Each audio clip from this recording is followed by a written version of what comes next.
I'm a Japanese salaryman. 50-hour weeks, 2 kids, BMI 21. No gym, just the system. As a Japanese salaryman working 50 hours a week, my brain was chronically fried. Every morning starts with a screen, notifications, emails, Slack alerts, and immediate cortisol spikes. Studies show the average modern professional checks their phone over 144 times every single day. We are drowning in a toxic sea of endless information, fracturing our attention span to less than 8 seconds.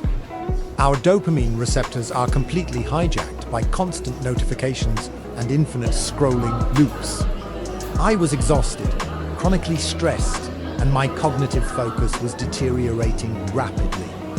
That is when I realized, to survive the modern corporate landscape, I didn't need more coffee. I needed a radical, clinical intervention for my nervous system. I decided to leave the concrete jungle of Kansai and fly 1,000 miles south to a very special place. Miyako Island, Okinawa, part of the world-famous Blue Zone, where people live the longest, healthiest lives. But this wasn't going to be a normal tropical vacation or a simple sightseeing trip. This was a strict, 48-hour scientific experiment to completely disconnect and reset my corporate brain.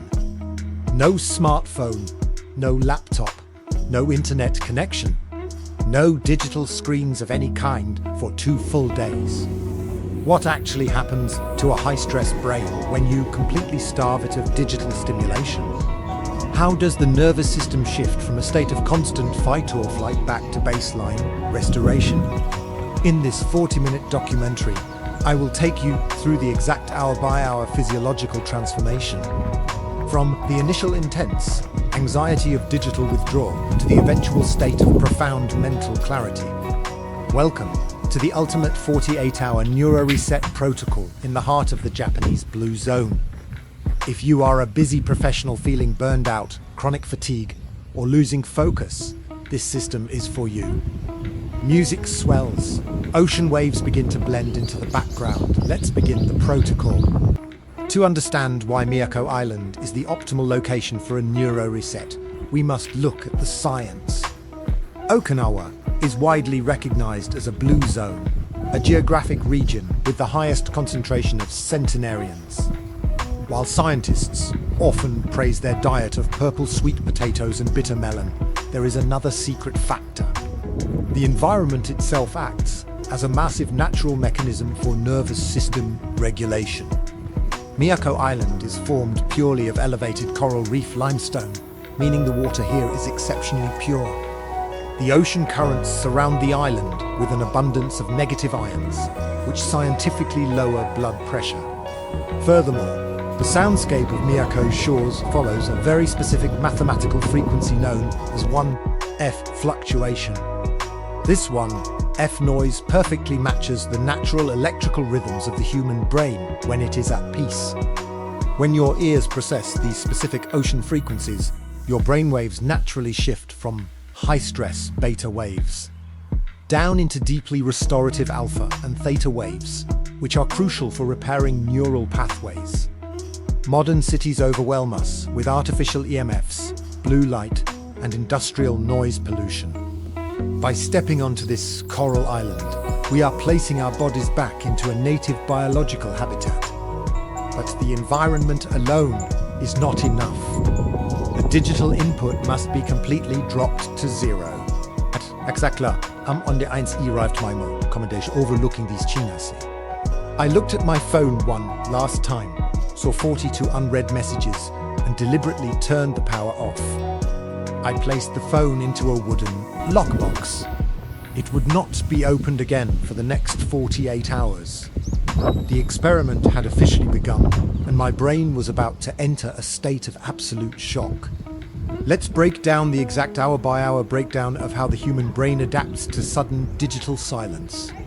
Hour 1 to hour 4, the ghost vibration phenomenon and acute digital withdrawal. Within the first 2 hours of turning off my phone, my brain experienced a very distinct sensation.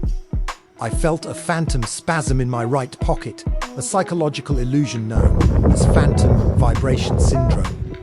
My subconscious mind was so conditioned to receiving notification pulses that it manufactured the sensation. This is a direct symptom of dopamine addiction. My brain was actively seeking its regular micro-reward. Without the phone, a minor wave of low-level anxiety and restlessness began to creep into my chest. I didn't know what time it was. I didn't know if my team was trying to reach me, and I felt exposed. To counteract this acute stress response, I initiated the first physical deployment of the Miyako Protocol. I walked down to the white sand shore of Mehama Beach and removed my shoes. This is the practice of earthing or grounding direct physical contact with the Earth's surface, electrons. While it sounds alternative, clinical studies suggest that grounding stabilizes the autonomic nervous system. It actively reduces blood viscosity and normalizes cortisol levels by syncing the body to the Earth's electrical potential. As the warm, coral sand pressed against my feet, the physical sensation began to anchor my runaway thoughts. Hour 6 to hour 12, the shift in visual and auditory processing capacity. By late afternoon, the initial panic of not checking emails began to dissipate into a profound quietness. Usually, my brain is processing thousands of words of text and fast-moving video clips simultaneously. Now, the only visual inputs were the shifting gradients of Okinawan, blue water, and the movement of palm trees. This lack of artificial visual stimuli forces the prefrontal cortex to down-regulate its analytical processing. For the first time in years, I wasn't analyzing data, evaluating sales targets, or managing a team. I was simply observing. My pupils dilated naturally as they adjusted to the true spectrum of natural sunlight. Without blue light artificial spikes, my brain began its natural production of endogenous melatonin early. As night fell over Miyako Island, there was no ambient city light, only the absolute darkness of the Pacific night. I prepared a simple dinner using local ingredients: fresh sea grapes, Okinawan tofu, and mineral-rich purple potatoes. No TV, no YouTube in the background. I just chewed my food in absolute, uninterrupted silence.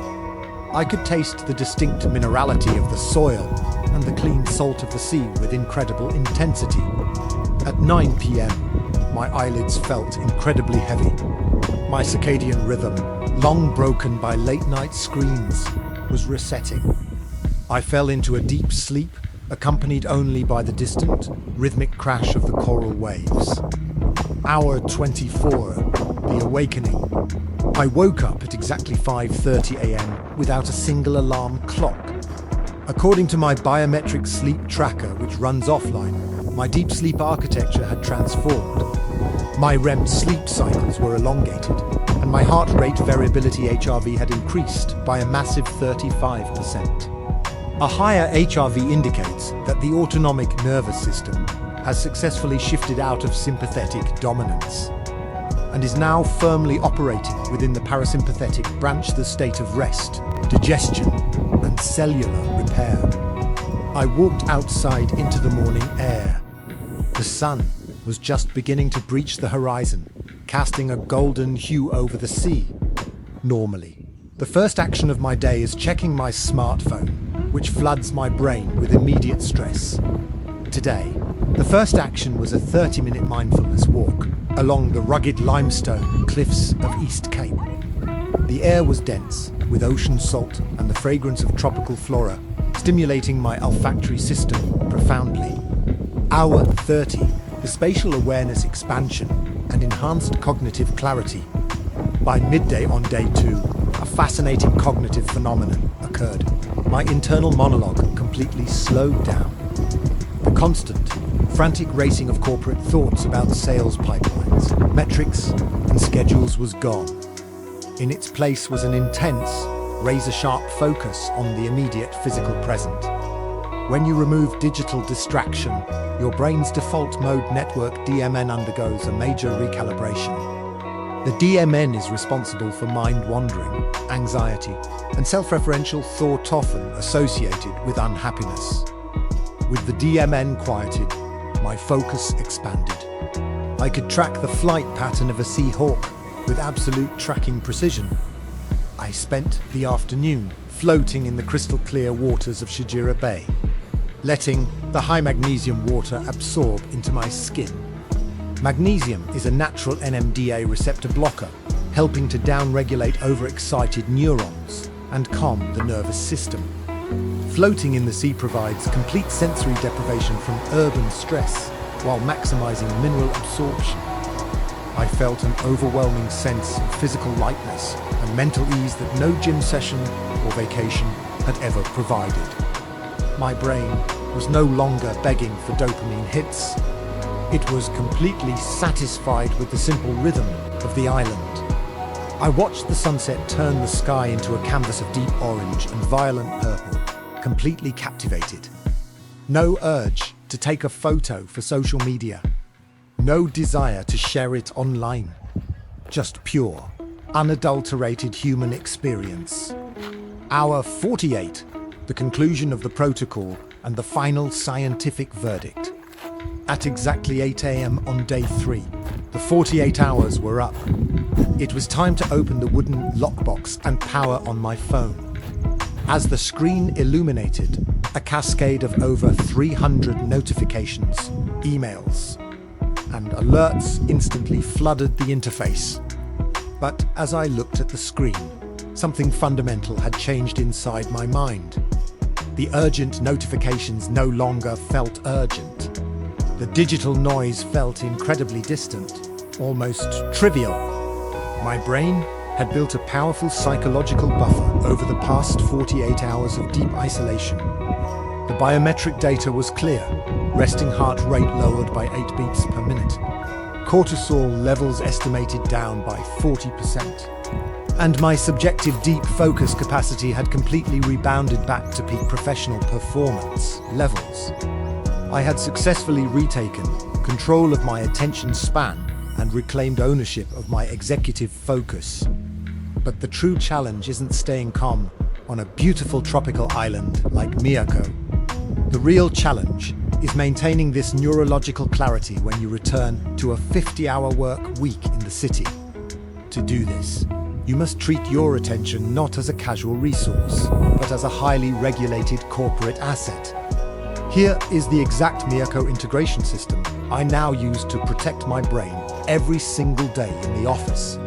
Rule 1. The first 60 minutes belong to you. Never touch your smartphone for the first hour after waking up. Rule 2.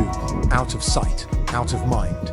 Keep your phone in a completely separate room or drawer during deep work blocks. Rule 3. Micro-detox weekends. Implement a strict 12-hour digital blackout every single Sunday to allow neural recovery. By treating your attention with this level of discipline, you can survive high-stress environments without losing your health. You don't need to quit your corporate job to find peace. You just need to design a system that protects your human biology. Miyako Island showed me the blueprint of what a calm, balanced human brain is supposed to feel like. If you are feeling overwhelmed, take a step back, turn off the noise, and let your mind return to its natural baseline. Thank you for watching Kansai's Salaryman, Japanese longevity science. If this systematic deep dive helped you, please hit like, subscribe, and share this video with a colleague who is currently burning out at their desk. Stay focused, protect your nervous system, and I will see you in the next protocol.